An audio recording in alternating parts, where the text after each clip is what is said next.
welcome. Yes, we got Sandy. Welcome, everyone. You're in the right place.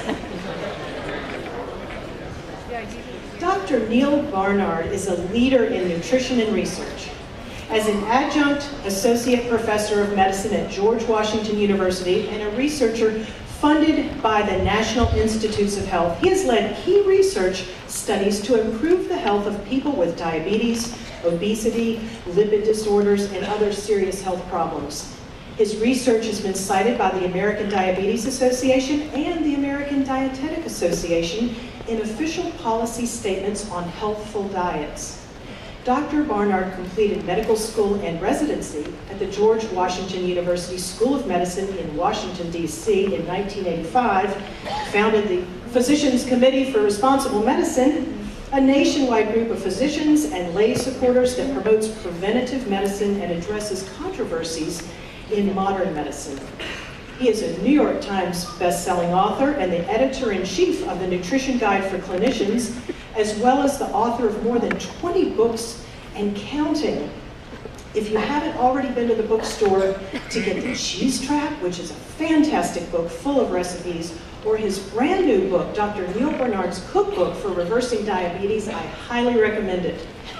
Now, as one of his over 200 Food for Life instructors, it is my great honor to introduce to you tonight Dr. Neal Barnard. Thank you, everybody. Thanks for spending your Friday evening with me. Sandy asked me to remind everybody that the clocks do change tonight, right? Do they go backward? Forward. They go forward? We lose an hour? Yep. Do we ever get it back? Nope. I don't know. All right, let's talk about cheese. University of Michigan, 2015, researchers did a survey. They brought in 384 people and they asked them which foods give you problems. And when they meant problems, they meant which foods you just love too much and you just can't stop. You can't cut down, you can't quit eating them, you just lose control over how much you eat. And what do you think? Number 5 was ice cream. No big surprise, right? Number 4 was cookies. Number 3 was chips. Number 2 was chocolate. And the number 1 problem food turned out to be pizza. And I'm going to guess it's not the sun-dried tomatoes. It's not the olives. It's not even the crust. It's something about that 1/4 inch of yellow asphalt dribbling down your fingers and into your lap and falling into your coronary arteries that really people just love. And the problem is we may love cheese. It just doesn't love you back is the big problem. So what is cheese anyway? Let's go to Wisconsin. We're going to go to Widmer's Cheese Factory in Forest, Wisconsin, outside of Milwaukee. And early in the morning, they bring the milk in and they put it in this thing that looks like a wading pool. And they pour it in. And now, if we're going to turn milk into cheese, what do? We need bacterial cultures, right? What kind of bacteria do you use? Not just any bacteria. What would you use? Well,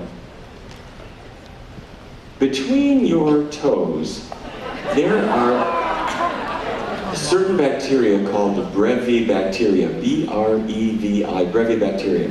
And if you had a college roommate who didn't do laundry for an extra special long time, that smell that's pervading your entire room is the smell of brevibacteria fermenting skin oils and things like that. So if you want to make a really good stinking Munster, are you going to use something like brevibacteria? No, you're going to use the real article. They don't use something like it. That's exactly what they put into the cheese in Widmer's factory. So in it goes. And as time goes on, it's creating this funky fermentation smell. And now we need to solidify it, so we'll use rennet. Anybody know what rennet is? Rennet? What is it? Where does it come from? Okay, it's an enzyme. It comes from the fourth stomach of a slaughtered calf, and it will coagulate the milk into solids. Now, a lot of dairies, most dairies no longer use calf rennet. They use a genetically engineered rennet, but here at Widmer's, they use the real thing. And then we're going to let the whey drain off. The whey is the watery part. It has the milk sugars in it. And that drains away. And now I'm left with solid cheese. But to stop those bacteria from going too far, I need to salt it down. So that's what we do. We're going to add some salt. And that's cheese. That's how we do it. So what have I done? I took milk and I concentrated it so as to increase the calories, increase the protein, increase the cholesterol, increase the fat, and increase the sodium or salt. Well, could this lead to weight issues? Well, let's tackle that. A lot of folks, if you ask them, why are kids heavy these days? Why do we have childhood obesity? This is what they're going to say, right? Soda. Kids are having too much soda. However, I'm going to put a question mark on that because if you look at sweeteners, this is sugar, all kinds of sugar, including high fructose corn syrup, table sugar, all of them. It went, you see this? It went up until 1999, and that was the year that bottled water was so popular that it started to really edge colas and other sodas off the shelf. And ever since then, sodas have been falling, and sugar in general has been falling. However, cheese is on a different trajectory. It's going up. As of 2018, the average American consumes 35 pounds of cheese per person per year, which turns out to be 65,000 calories of cheese every single year. I'm talking about one person, and I'm not eating any, so somebody's getting 130,000 calories of cheese every year. All right, so where are the calories? Do you remember this? A gram of sugar has only 4 calories, a gram of fat has 9 calories. So, if I take some, say the leanest beef, it's not really so lean, it's 29% fat. And every fat gram has how many calories? 9. So if I switch to chicken, it's not much lower. 23. Fish varies, some lower, some higher. But broccoli is pretty low in fat. And beans are even lower. And rice and sweet potatoes are really low. So, where's cheese? Is cheese like beef, or is it sort of like rice? You think it's high? More like beef? Typical cheeses are 70% fat. Mostly saturated fat. That's the bad fat. If it were any worse, it would be Vaseline. And people are eating huge amounts of this stuff every year. Okay. And by the way, you can get sweet things that don't have any sugar in them at all. You can get Coke Zero, right? But there is no Cheddar Zero. Sorry, it doesn't exist. It's all got calories. So, the other thing is beans have fiber in them. We talked about this for you, those of you who were in my session this morning. Beans have fiber and broccoli has fiber, and foods that have fiber, the fiber fills you up, but because fiber doesn't have any meaningful calories, you push away from the table. So there's about 5 grams of fiber in a serving of baked beans, and another 5 in a cup of broccoli, and an apple has 4 grams, and an orange has 3 grams, and a banana has 3, and brown rice has 4. And where's cheese on here? Well, cheese is not a plant, so it doesn't have fiber. It doesn't have any fiber whatsoever. A lot of calories, no fiber, okay? And the other thing is, did you know that, sodium, what bad health effect can come from sodium? Okay, raise your blood pressure, right? Okay, but it does something else. It can cause you to gain a little bit of weight because sodium causes you to hold water. Not a huge amount, but maybe 2 or 3 extra pounds is just plain water weight that comes from sodium. So, an orange has 1 milligram of sodium. And an apple has 2, and brown rice has 20, and a potato has 13. And potato chips in a 2-ounce serving has 330. So where's cheese? Is it more like an apple? More like potato chips? What would you say? More like the chips? Okay, cheddar cheese 350. If it's Edam 500, and our pal Velveeta weighs in at 800 milligrams of sodium in a 2-ounce serving. Am I cheering you up? Okay, so it's got so much fat you wouldn't believe it. It doesn't have any fiber at all. It's one of the highest sodium foods that there is. Okay, all right. So we talked about this for those of you who were in my session this morning, but I just want to come back here real quick. How many of you were in my session this morning? All right, so just real quick. I showed a slide of Seventh-day Adventists and showed that these are non-smoking, health-conscious people, and those who are meat eaters are the heaviest, and those who are vegans are the skinniest. This is BMI, and a healthy BMI is below 25. All right, now, as I mentioned this morning, if you look at ovo-lacto-vegetarians, they're the second skinniest group, but the vegans are much healthier. That's a much healthier body weight. So let's zero in on those two. I am going to argue that the principal difference between an ovo-lacto-vegetarian diet and a vegan diet is cheese. That's the thing, okay? All right, so if you did the math, that's good for between 13, 14, maybe 15 pounds of extra weight that you can get rid of by breaking that cheese addiction. Okay, all right. So can you get hooked on this stuff? Yeah. Did you ever know anybody who said, I could be vegan, except for cheese? Yeah, a lot of people feel that way. And in our research studies, we put people on vegan diets for diabetes or high cholesterol or weight problems, and they get better fast. But a surprising number of them say, my craving is cheese. Not ice cream, not milk, not steak. It's specifically cheese that lures them back. So why would that be? Well, part of it could be salt. Remember earlier I was saying you add salt to stop the bacteria from going too far. And they use a lot of salt. We like salty, fatty things. And cheese is fatty, so like onion rings or French fries. If it's salty and greasy at the same time, we get hooked on it. But there's something else. Casomorphins. Casein is the dairy protein. And if you could look at it under a powerful microscope, it's a chain. It's like a necklace of one bead connected to another and another and another and another. All proteins are like that. And in your digestive tract, as it breaks apart, it releases what are called casein-derived morphine-like compounds. They are narcotics. And here's the chemical structure of them. And this one, morphoseptin, is like that. And that one has about 1/10 of the brain binding power compared with pharmacy-grade pure morphine. So it's not strong enough to get you arrested, but it is just strong enough to make you say, cheese. I could be vegan except for cheese. And one other thing, if any of you ever happen to have surgery, and after your procedure they put you on a narcotic painkiller like Demerol or something like that, and did it have an effect on your digestive tract? Did it block you up, make you constipated for a while? Okay. Did you ever linger at the cheese bar a little too long and notice that it kind of bound you up in the same way? Cheese can be very constipating, and that's because as it breaks apart, it releases narcotics directly into the intestinal tract. It hits the intestinal wall and will block you right up, just like any other narcotic, because it's not like a narcotic, it is a narcotic. Okay? So the cheese industry is well aware of this, and so is our government. And I'd like to share with you some slides that I got from the US government through the Freedom of Information Act. These are not my slides.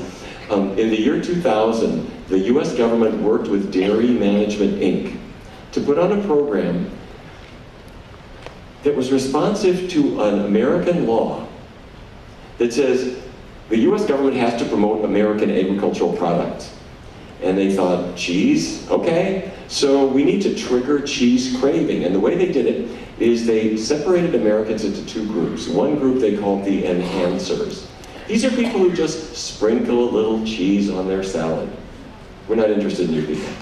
The cheese cravers, that's the group we want to isolate, because they will open up the refrigerator, crack off some cheese and stuff it in their mouth, and they will double or triple or quadruple their cheese intake if you push them.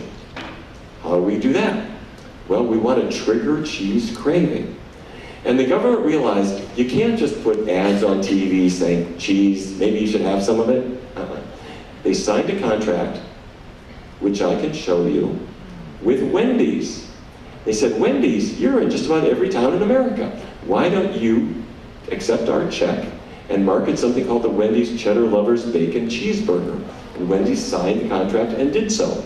And it sold 2.25 million pounds of cheese. And don't get paranoid, this is the way the government works. They then worked with Subway to make sure that every single sandwich has cheese on it.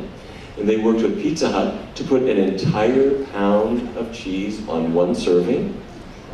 They worked with Burger King and Taco Bell so that when you're driving through the Taco Bell drive-thru, they would say, "Hi, welcome to Taco Bell.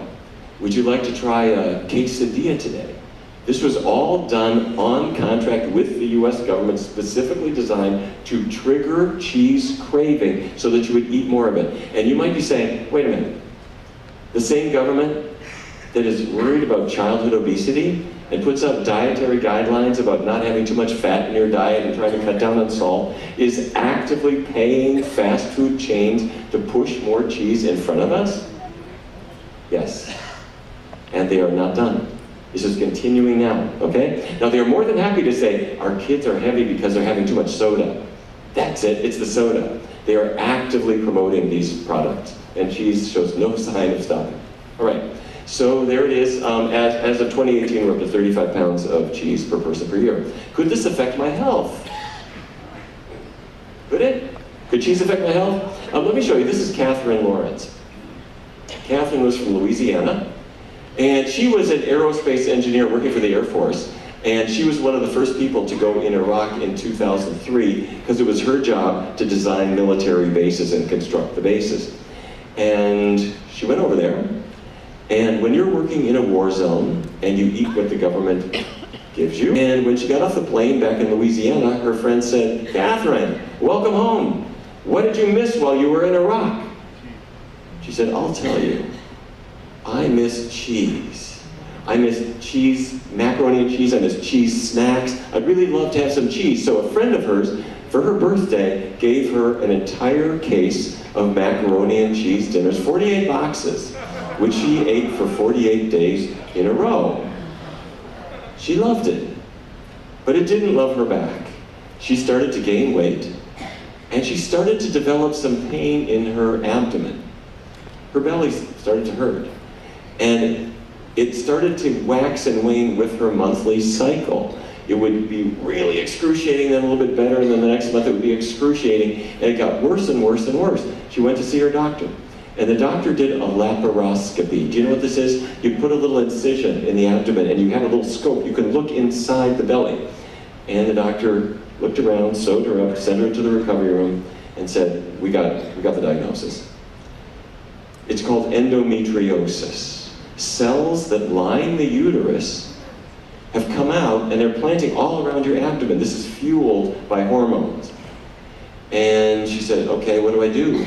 And they tried various painkillers and various medical treatments, but as the months went by, she was getting worse and worse and worse. And there were days every month she couldn't get out of bed. She couldn't function, and there was no sign of getting better.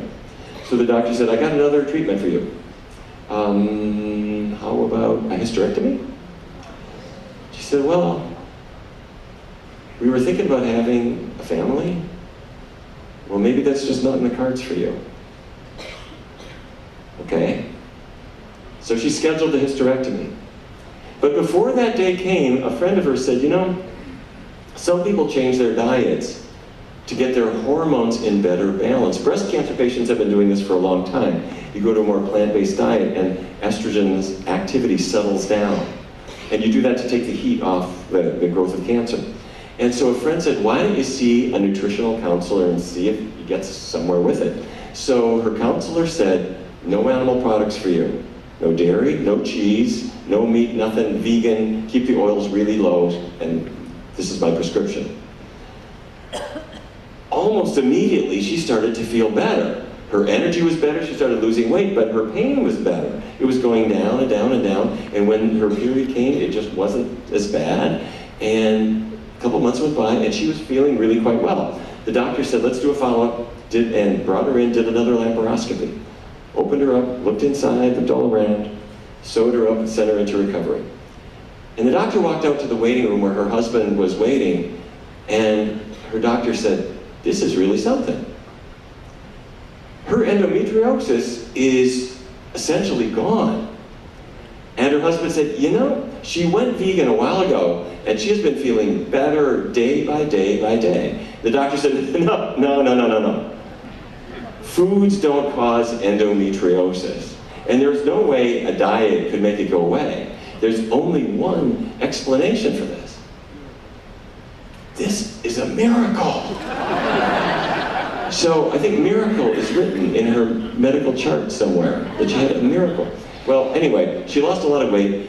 She never had the procedure, she never had the surgery. She's still got a uterus, and she also has 3 kids.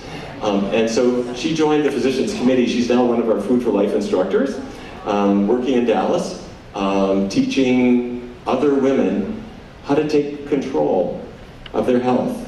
Food isn't perfect, but it beats the heck out of having to fire up the operating room when you need to.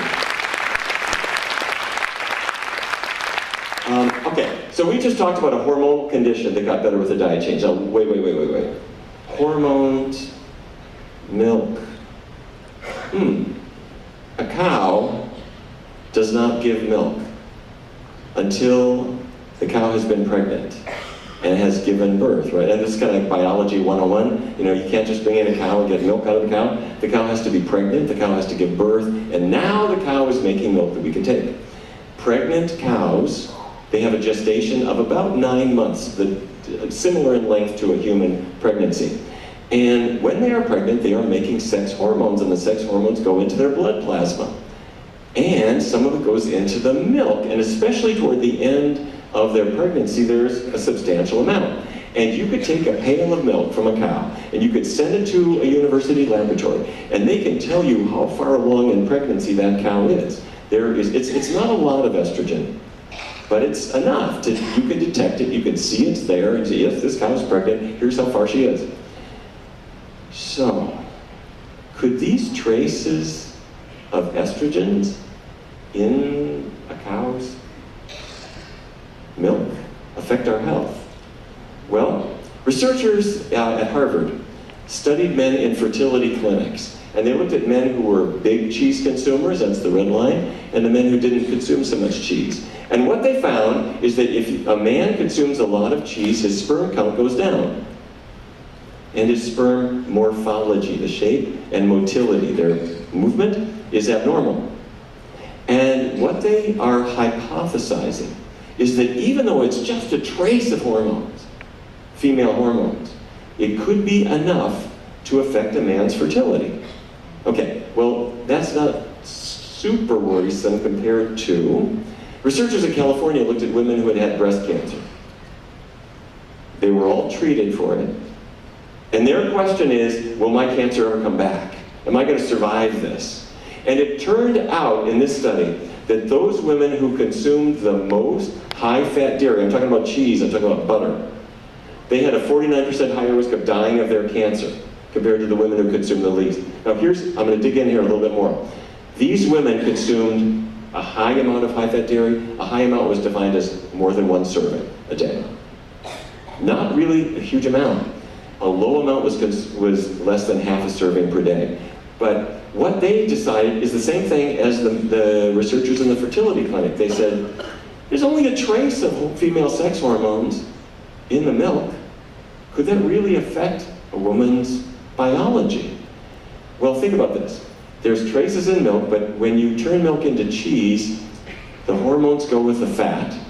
And you consume 35 pounds of it last year, this year, next year, and you already have all the hormones in your body you're supposed to have. So could dripping that faucet of a little bit more hormones and day by day by day by day affect your biology? I don't know. But scientists are worried about it. And it raises the question, if you have a 6-year-old son, how much of this do you want him to have? If you got a 7-year-old daughter, and you are thinking about what she might eat for lunch, how much hormones do you want to be sprinkling in her food? What about asthma? This is Chad. Chad grew up in New Hampshire, right on the water, and Chad and his brother were really sporting types. They loved baseball and football, except that Chad couldn't get through a game because Chad had asthma. And in the course of exercising, his exercise-induced asthma would kick in, or if he would go visit a friend's house and they had a dog, that would trigger his asthma and he'd end up in the emergency room. Or if it was the fall and seasonal allergies would kick in, then his asthma was terrible. When he was about 18 years old, a friend said, Chad, come on, don't you know about getting away from dairy? Dairy causes lots of respiratory problems for kids with chronic bronchitis, or little kids who have ear problems, or people with sinus issues. Getting away from dairy doesn't solve all of their problems, but it solves a lot of them. So his friend said, do you want to try going vegan? What do I got to lose? He went vegan at around maybe 18 years of age, and within about 4 months his asthma was totally gone. He was off all of his medications, and not only was his asthma gone, but his pet allergies were gone, and his seasonal allergies were gone too. Now, let me tell you something. I don't know why this is, but for some reason, when people get away from dairy products, in many cases, other allergies get better. You might get really allergic to a cat or a dog, and when you get away from dairy, these other allergies just settle down. And I don't know why that is. It's something about a priming of the immune system's reactivity that goes away when you stop dairy. Don't take any of this on faith. If you're interested in trying it, just try it out. Or if you have a loved one who's got inhalers and allergies and so forth, get them away from dairy for 2-3 months and just see if they don't get better. Okay? And if you want, you can challenge yourself by bringing the dairy back. And pretty soon you'll see if it works for you or not. Okay, so Chad did this. His asthma was totally gone, feeling great, and he joined, do you know Ruby, the online cooking school? He started to work for Ruby, making an entirely vegan online cooking course so that other people could tackle their asthma too.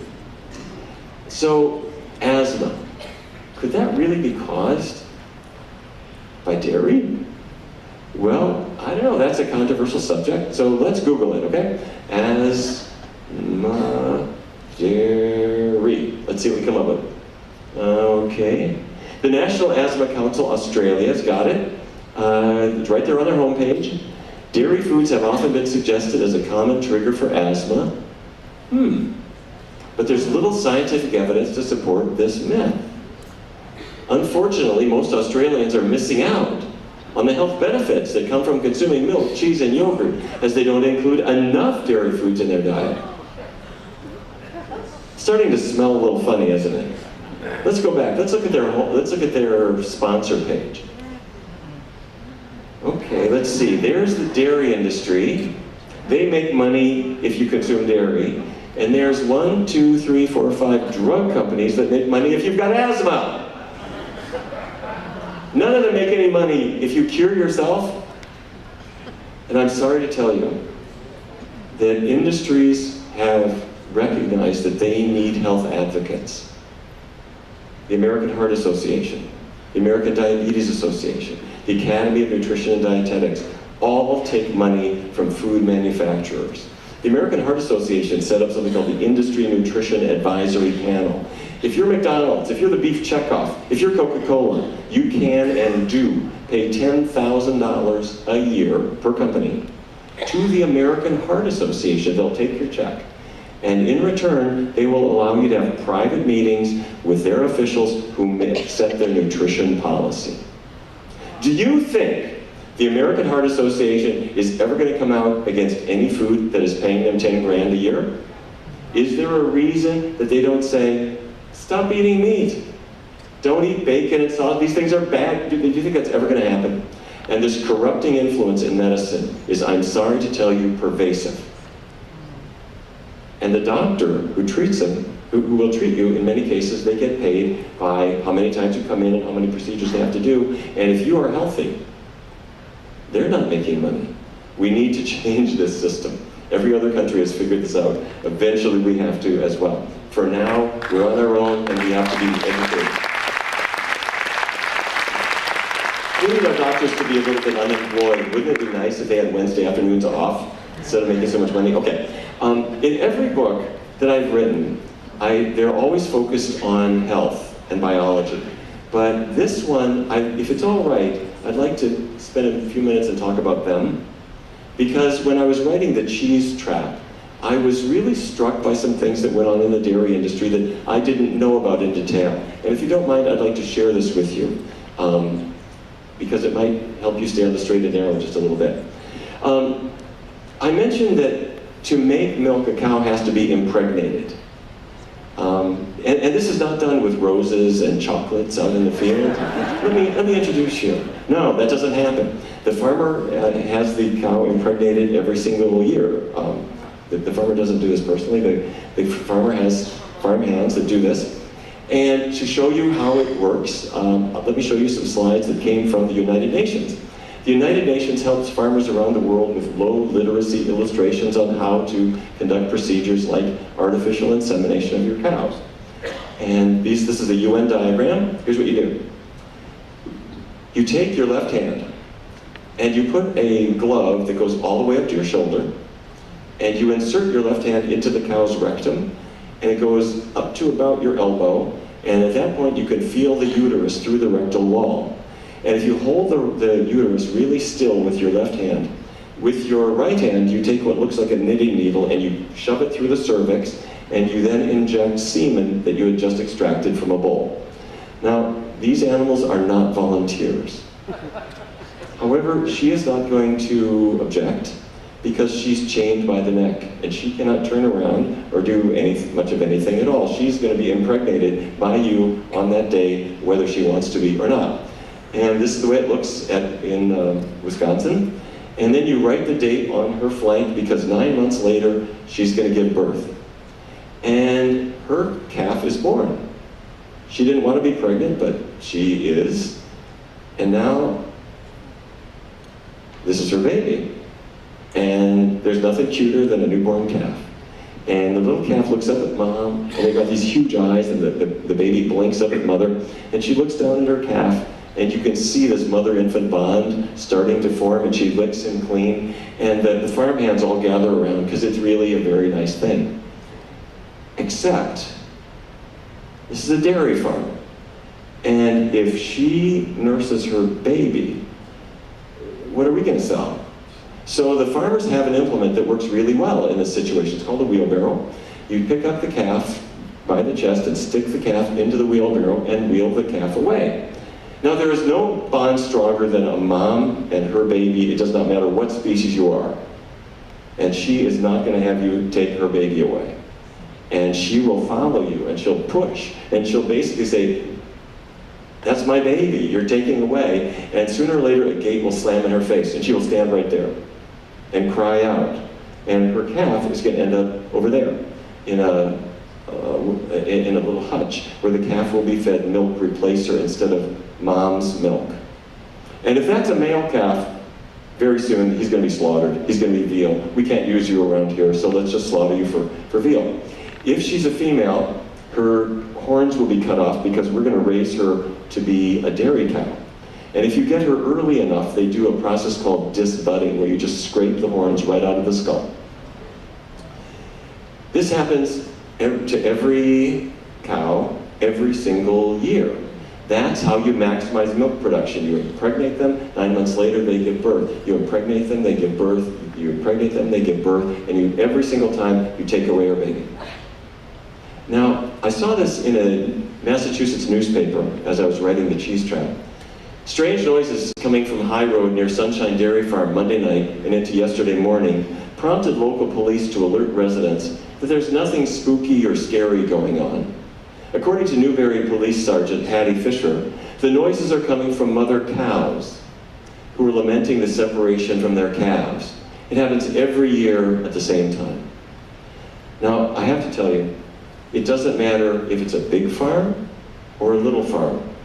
Every single dairy cow is artificially inseminated. They always lose their calf, and they cry all night long. And this is the only way you get milk, the only way you get yogurt, the only way you get ice cream, and the only way you get cheese. And you can go to India, and people will swear to you how much they love their water buffaloes that are giving them milk. They will look you in the eye and tell you how much they respect life. What they won't tell you is how they've worked around things so that those animals will all end up dead.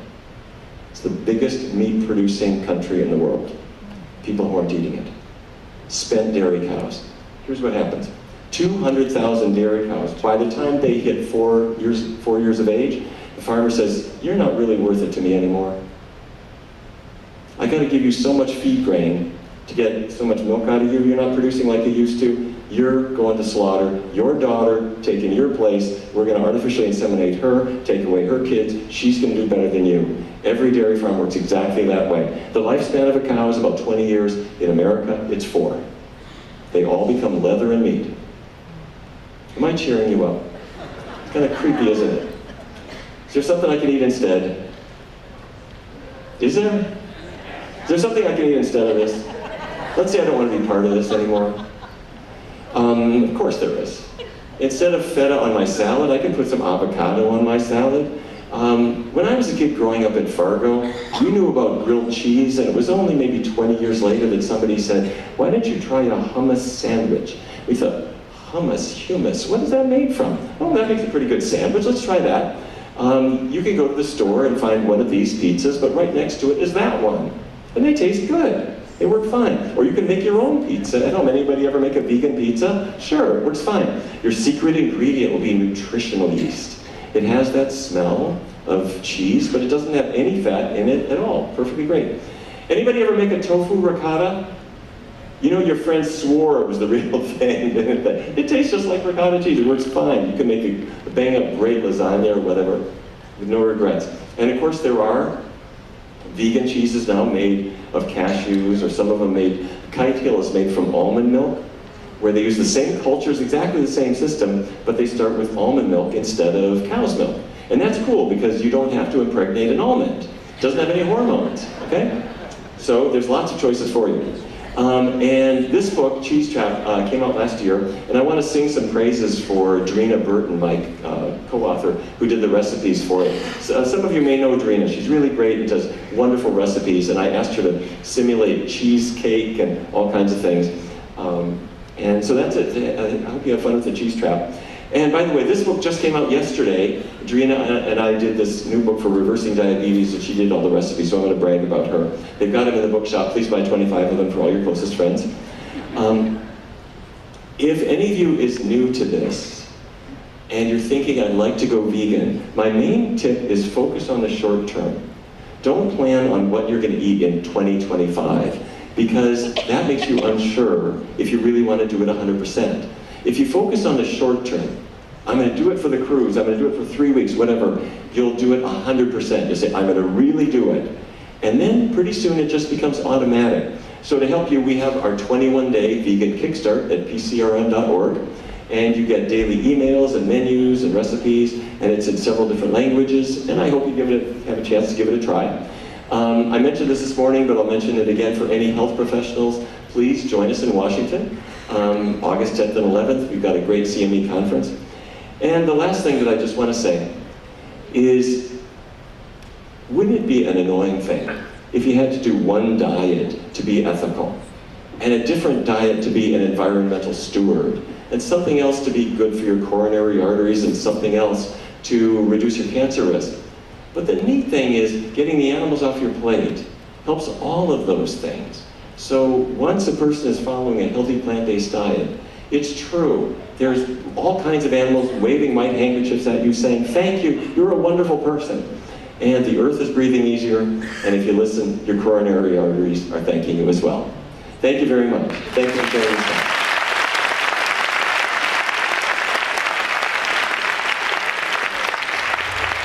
Thank you very much. I'll see you tomorrow.